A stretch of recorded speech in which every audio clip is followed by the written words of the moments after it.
శ్రీ గురుభ్యో నమః. శ్రీ మాత్రే నమః. అందరికీ నమస్కారం. కార్తీక స్నానం ఎలా చేయాలి, ఏ సమయంలో చేయాలి, నెల రోజులు స్నానం చేయలేని వారు ఎలా చేస్తే కోటి జన్మల పుణ్యఫలం వస్తుంది అనే విషయాలను ఇప్పుడు మనం ఈ వీడియోలో తెలుసుకుందాం. 2023 నవంబర్ 14 నుండి కార్తీక మాసం ప్రారంభం అవుతుంది. మాసాలలో అత్యుత్తమ మాసం ఏది అంటే కార్తీక మాసం అనే చెప్పాలి.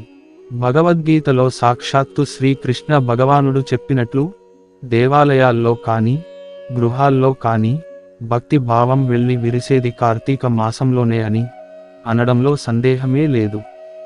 దీపావళి రోజున సంబరాలు ఆకాశాన్ని అంటడంతో కార్తీక మాసానికి ఆహ్వానం పలికినట్లు అవుతుంది.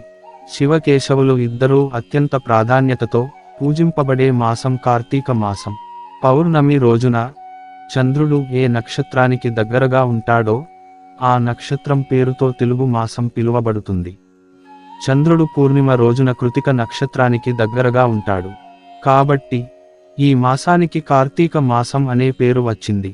కార్తీక మాసంలో కృతిక నక్షత్రాలు సూర్యోదయానికి ముందే అంటే తెల్లవారుజామున తూర్పు దిక్కున కనిపిస్తాయి. కార్తీక మాసం అంతా పండుగలే. బలి పాడ్యమి, భగినీ హస్తభోజనం, నాగుల చవితి, ఉద్దాన ఏకాదశి, ద్వాదశి, కార్తీక పౌర్ణమి మరియు కార్తీక సోమవారాలు ఇలా అన్నీ పండుగ దినములే. కార్తీక మాసాన్ని మించిన మాసం, వేదాన్ని మించిన శాస్త్రం, ఆరోగ్యాన్ని మించిన ఉత్సాహం లేవని పరమేశ్వరుడు చెప్పాడు. అలాగే పరమేశ్వరుని మించిన దైవం లేవని శాస్త్రాలు చెబుతున్నాయి. కార్తీక మాసంలో ప్రధానంగా చేయవలసింది స్నానం. అదేంటి, మనం ప్రతిరోజు స్నానం చేస్తాం కదా అనే సందేహం రావచ్చు.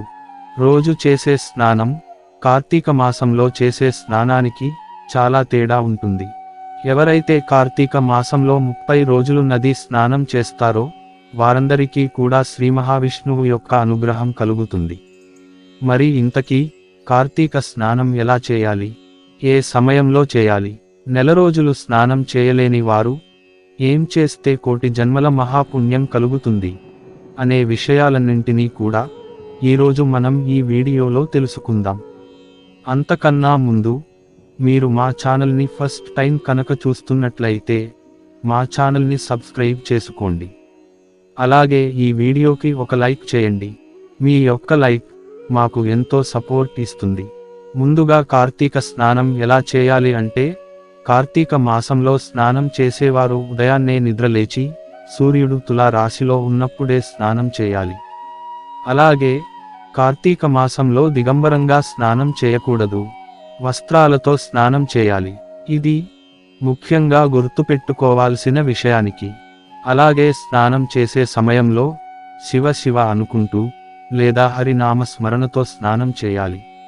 ఈ కార్తీక మాసంలో స్నానం చేసేటప్పుడు సంకల్పం చెప్పుకొని స్నానం చేయాలి.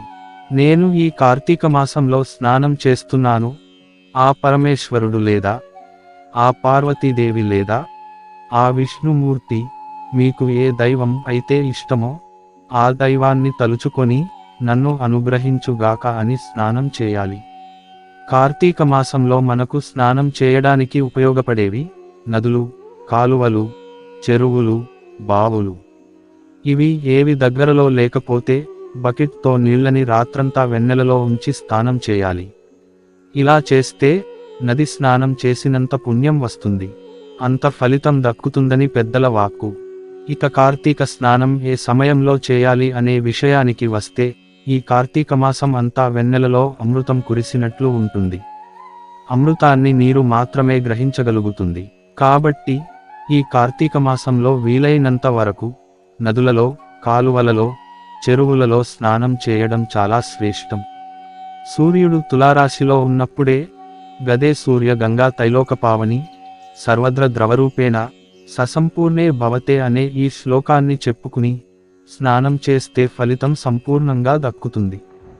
అలాగే ఈ కార్తీక స్నానాన్ని ఉదయం తెల్లవారుజాము 4:30 నుండి తెల్లవారుజాము 5:30 లోపు చేస్తే తులారాశిలో చేసినట్టు అవుతుంది. కనుక ఈ సమయంలో కార్తీక స్నానం చేయండి. లేదా పంచాంగం చూసి తులా రాశి ఏ సమయం వరకు ఉంటుందో ఆ సమయంలో స్నానం ముగించండి. సాధారణంగా 4 గంటల 30 నిమిషాల నుండి 5 గంటల 30 నిమిషాల మధ్యలో తులా రాశి సమయం ఉంటుంది. కనుక ఈ సమయంలోపు స్నానం చేస్తే సరిపోతుంది. ఇక ఈ కార్తీక స్నానాన్ని చల్లని నీటితోనే చేయాలి, వేడి నీటితో చేయకూడదు. ఆరోగ్యం సరిగా లేనివారు గోరువెచ్చని నీటితో స్నానం చేయవచ్చు. ఆరోగ్యంగా ఉన్నవారు మాత్రం వేడి నీటితో స్నానం చేయవద్దు. కాబట్టి ఆరోగ్యంగా ఉన్నవారు ఎట్టి పరిస్థితుల్లోనూ కూడా ఈ కార్తీక స్నానం వేడి నీటితో చేయవద్దు. అలా చేస్తే సర్వపాపాలను పొందిన వారు అవుతారు. కాబట్టి ఆరోగ్యంగా ఉన్నవారు ఎట్టి పరిస్థితుల్లోనూ కూడా ఈ కార్తీక మాసంలో వేడి నీటితో స్నానం చేయకండి. కార్తీక మాసంలో కావేరీ నదిలో స్నానం అన్ని విధాల శ్రేయస్కరం. కార్తీక మాసంలో కావేరీ నదిలో స్నానం చేసిన వారికి సర్వభోగాలు, అఖండ పుణ్యం కలుగుతుందని స్కంద పురాణం చెబుతుంది. ఎవరైతే ఈ కార్తీక మాసంలో కావేరీ నదిలో స్నానం చేసి శ్రీరంగాన్ని దర్శిస్తారో వారికి వైకుంఠ ప్రాప్తి కలుగుతుందని శివపురాణం చెబుతుంది. కార్తీక మాసంలో నెల రోజులు స్నానం చేయలేని వారు ప్రధానంగా ఈ నెలలో వచ్చే అన్ని సోమవారాలలో కార్తీక స్నానం చేయాలి. ఎందుకంటే కార్తీక మాసానికి సోమవారాలు ప్రధానం. సోమవారాలు కుదరని వారు ప్రతి ఆదివారం చేసిన నెల రోజుల స్నానం చేసినంత ఫలితం దక్కుతుంది అని వేద పండితులు చెబుతున్నారు. ప్రతి ఆదివారం కూడా చేయలేని వారు శుద్ధ పాడ్యమి రోజు, కార్తీక పౌర్ణమి రోజు, కార్తీక అమావాస్య రోజు ఇలా 3 రోజుల్లో స్నానం చేసినా కూడా కార్తీక మాసం మొత్తం చేసిన అంతా పుణ్యం వస్తుంది. అంటే కార్తీక మాసం 30 రోజులు స్నానం చేయలేని వారు శుద్ధ పాడ్యమి రోజు, పౌర్ణమి రోజు, అమావాస్య రోజు స్నానం చేస్తే నెలంతా కూడా స్నానం చేసే అంత ఫలితం వస్తుంది. కోటి జన్మల పుణ్యం కలుగుతుంది. అసలు ఏ రోజు కార్తీక మాసంలో స్నానం చేయడం కుదరని వారు, చేయలేము అనుకునే ప్రతివారు ప్రతిరోజు కార్తీక పురాణం విన్నా చాలు, వారికి ఉన్న సమస్త పాపాలు పోయి కోటి జన్మల పుణ్యం వస్తుందని పురాణాలు చెబుతున్నాయి. ఇవేమీ చేయలేము అనుకునేవారు ఈ మాసంలో ఒక్క సోమవారం స్నానం చేసినా నెల రోజులు స్నానం చేసినంత పుణ్యఫలం దక్కుతుంది. కనుక మీ పరిస్థితిని బట్టి, మీ ఆరోగ్య పరిస్థితిని బట్టి అత్యధిక స్నానాలు చేసి తప్పకుండా శుభ ఫలితాలను పొందండి. అసలు కార్తీక స్నానం చేయడం వలన లాభాలు ఏమిటి అనే విషయాలను కూడా ఇప్పుడు మనం ఈ వీడియోలో తెలుసుకుందాం. ఏడాది మొత్తంలో పండుగలు, పూజలు, పునస్కారాలు ఎన్నో చేస్తాం. వినాయక చవితి ఒకరోజు, దసరా 9 రోజులు జరుపుకుంటాం, సంక్రాంతి 3 రోజులు జరుపుకుంటాం. కానీ కార్తీక మాసంలో నెల రోజులు కూడా ప్రత్యేకమే. ముఖ్యంగా శివకేశవులకు అత్యంత ప్రీతికరమైన మాసం ఇది. అయితే దైవభక్తి మాత్రమే కాదు, ఈ నెలలో ఆచరించే ప్రతిక్రియ వెనుక ఆరోగ్య రహస్యం ఉంది. ముఖ్యంగా కార్తీక స్నానం ఆరోగ్యానికి ఎంతో మేలు చేస్తుంది. సూర్యుడు ఉదయించక ముందే, నక్షత్రాలు ఇంకా అక్కడక్కడ మినుకుమంటూ ఉండగానే కార్తీక మాస స్నానం ఆచరించాలని చెబుతూ ఉంటారు పెద్దలు. ఏడాది మొత్తం ఇలా చేయడానికి, సూర్యోదయానికి ముందే కార్తీక స్నానం చేయడానికి చాలా తేడా ఉంది. సహజంగానే కార్తీక మాసం అంటే చలిపుంజుకునే సమయం. ఈ మాసంలో సూర్యుడు తులా రాశిలో ఉంటాడు. సూర్యునికి ఇదే నీచ స్థానం. ఉష్ణోగ్రత తక్కువగా ఉండే ఈ మాసం మనిషి ఆరోగ్యంపై ప్రభావం చూపుతుంది. జీర్ణశక్తి తగ్గుతుంది, చురుకుదనం తగ్గుతుంది, బద్ధకం పెరుగుతుంది, శరీరంలో నొప్పులు ఎక్కువ అవుతాయి. నరాల బలహీనత ఉన్నవారు చలికి ముడుచుకుని పడుకోవడం వలన ఆ బలహీనతలు ఇంకా పెరుగుతాయి. వీటన్నింటి నుంచి ఉపశమనం కలిగించే ఈ కార్తీక స్నానం ఆరోగ్య రక్షణ కోసమే ఈ నెల రోజులు పెట్టారు. కార్తీక మాసంలో తొందరగా నిద్ర లేవటం వలన సహజంగా వచ్చే రుగ్మతల నుండి మనల్ని మనమే కాపాడుకోవచ్చు. సూర్యోదయానికి ముందే స్నానం, దైవ పూజ చేయడంతో బద్ధకం వదిలి రోజంతా ఉత్సాహంగా ఉండటమే కాదు, మానసికంగా ఉల్లాసంగా కూడా ఉంటుంది. అదేకాక ఈ మాసంలో నది స్నానం చేస్తారు. నదీ స్నానం చేయాలంటే నది వరకు నడవాలి, అది కూడా శరీరానికి వ్యాయామం. ప్రవహించే నదిలో సహజంగా ఉండే ఔషధ గుణాలే కాకుండా నది పరివాహక ప్రదేశాలలో ఉండే మొక్కల ఔషధ గుణాలు కూడా నీటిలో కలుస్తాయి. ఈ నీటిలో స్నానం చేయడం ఆరోగ్యానికి చాలా మంచిది.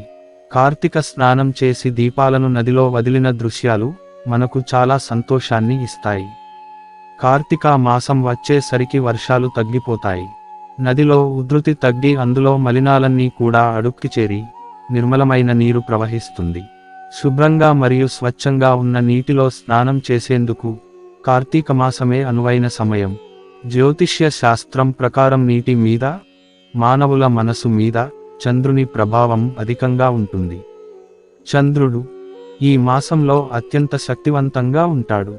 చంద్రకిరణాలతో ఔషధములతో ఉన్న నీటితో ఉదయాన్నే స్నానం చేయడం వల్ల అనారోగ్య సమస్యలు దరిచేరవు. శరీరంలో ప్రవహిస్తున్న ఉష్ణ శక్తిని బయటకి పంపడమే స్నానం ప్రధాన ఉద్దేశం. మన శరీర ఉష్ణోగ్రత శక్తికి కేంద్రంగా ఉంటుంది. ఎప్పటికప్పుడు ఉష్ణశక్తి ఉత్పత్తి అవుతుంది, బయటకు పోతూ ఉంటుంది. అలా ఎప్పటికప్పుడు ఉష్ణ శక్తి బయటకు పోతేనే ఉత్సాహంగా ఉంటాం. ఈ ప్రక్రియను ఎలక్ట్రోమాగ్నెటిక్ యాక్టివిటీ అంటారు. భారతీయుల ఆధ్యాత్మిక జీవన విధానంలో కార్తీక మాసంలో చేసిన నది స్నానాలకు ఎంతో ప్రాధాన్యత ఉంది. ఈ మాసంలో స్నానం చేసేటప్పుడు కొన్ని నియమాలు పాటించాలి. అవి ఏమిటి అంటే, ముందు రోజు ధరించిన వస్త్రాలతో నదులలో స్నానం చేయకూడదు.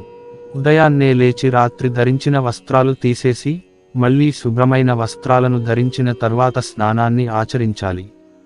కార్తీక మాసంలో నదీ స్నానం చేయడం కుదరని వారు రాత్రి వెన్నెలలో బకెట్ నీటిని ఉంచి ఉదయాన్నే స్నానం చేయండి. కార్తీక మాసంలో ప్రతిరోజు సూర్యోదయానికి ముందే నదిలో కానీ, కాలువలలో గాని, బావుల వద్ద కానీ స్నానం చేసి కృతిక నక్షత్రాన్ని దర్శించి దీపం వెలిగించి శివుడిని ఆరాధిస్తే చాలా మంచిది. శివుడు అల్ప సంతుష్టుడు. శివలింగానికి కాసిన్ని నీళ్లతో అభిషేకిస్తే చాలు, శివుడు ప్రసన్నుడై ఉంటాడు.